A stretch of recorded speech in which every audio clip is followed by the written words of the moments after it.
In this guide, I'm going to show you how to turn on Cash App Savings Roundups. This is Aiden from JustBoz, and before we get into this guide, make sure to like the video and subscribe to the channel with all notifications on. It really does help with the channel, and it lets us know that you want more content like this, so we greatly appreciate it. If at any point throughout this guide you did have any questions, just ask them down in the comment section below, and we can help you out further. I'm going to be doing my best to reply to every single comment down there.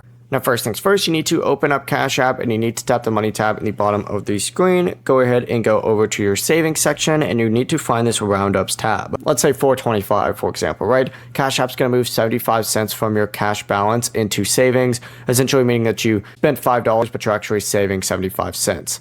Now, if you activated a Cash App card to use savings roundups, the roundup also will come with your available cash balance, so it may not be transferred if your balance is too low. Just return to the savings sections anytime you want to review your roundups, or just turn the feature off, for example, or on again. Before you do leave, make sure to like the video and subscribe to the channel with all notifications on. It really does help with the channel and it lets us know that you want more content like this. We'd greatly appreciate it. And if at any point throughout this guide you did have any questions, just ask them down in the comment section below and we can help you out further. I'm going to be doing my best to reply to every single comment down there. Peace.